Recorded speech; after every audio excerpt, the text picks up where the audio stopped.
If you were to say 5 years ago that superhero movies would become box office poison, people would think you were crazy. Superhero movies have been doing gangbusters at the cinema for over a decade at this point, as well, with films like Avengers Endgame, Aquaman, Joker, and even Captain Marvel grossing over $1 billion at the box office. Superhero films look like they were here to stay. Also, how has much changed since then. Now, most superhero films are barely, if ever, making back their production costs, and no studio is safe from financial ruin. While there might be the occasional success, but with films like Blue Beetle, The Flash, and Madam Web flopping, it seems like superhero films have completely met their end. But is that the complete story?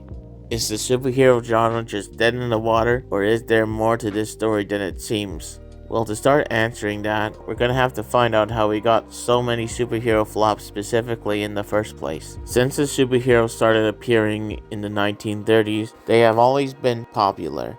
They have basically dominated the comic book landscape in America since the 50s, and have been involved in various other media since their inception, from the animated shorts of Superman in the 1940s to the Spiderman and Wonder Woman show in the 1970s. Superheroes have always found their way to other mediums. They were also popular in them too. One of those mediums was films, which superheroes infrequently featured in since the 1940s. However, most superheroes only appeared in serials, and once those stopped being popular, superheroes on the big screen faded until 1978. Then, Superman made it onto the big screen in a major motion picture unlike anything the genre has ever seen before. While the film series that Superman created would not last all that long, it would inspire other adaptations such as Batman. However, it was not until the rise of computer-generated special effects that superhero films began to really take off.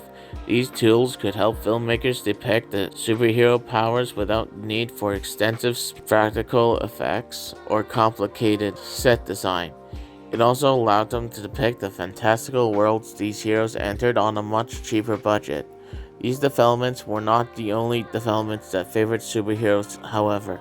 Through the success of films like Lord of the Rings and Star Wars, Hollywood realized that films based off already existing properties could make much more stable profits thanks to pre-existing interest in the property. As well, due to plummeting physical media sales and the rise of the international market, studios began to focus more on big-budget, fantastical films with tons of special effects to rake in as much profit as possible from other markets. This was also due to sites like Netflix occupying more profitable, smaller films that Hollywood used to make, resulting in a push of big-budget spectacles as a result. All of these factors were extremely beneficial to superheroes as they were established properties featuring flashy characters and giant fantastical battles. They are also diverse, cater to no specific demographic, and can cover a whole wide variety of genres. Overall, superheroes were perfect for this new age of Hollywood, and it only got better with the Marvel Cinematic Universe, forcing millions of fans to watch the next movie like a scripted TV show. At their peak, superhero films were ranking in billions of dollars, and they seemed to be all over the place. They were inescapable.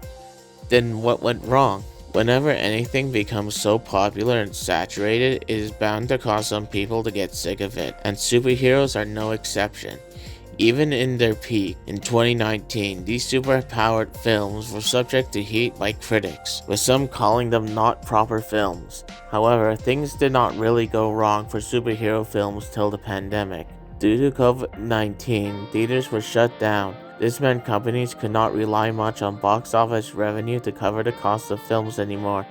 Streaming didn't help either, with it making less money than needed to support these kinds of films. Another issue to arise was that superhero films were just not that good anymore, with a notable drop-off in quality since 2019. It also just seems there is no direction for these film cinematic universes to go in, with DC attempting to destroy its universe and Marvel struggling to find direction after Endgame. Finally, despite the lack of interest and quality of these films now, there seems to be more of them than ever. Now, alongside movies, We even have TV shows, video games, streaming services, and much more. It seems that with all these factors that people are just sick of superheroes. Such shows in the box office, with failure being consistent. Looks like superheroes might be finally done for good.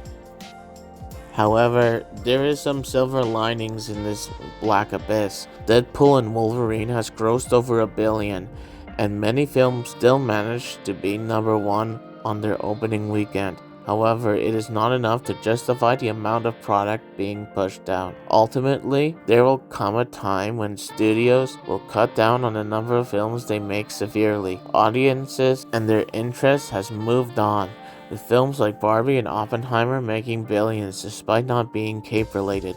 While I don't think superheroes will disappear completely from the screen, I do think they will retreat from the limelight for the next little while. However, I do believe that they will still occasionally return, because with interest still high, like in the comics, heroes never die.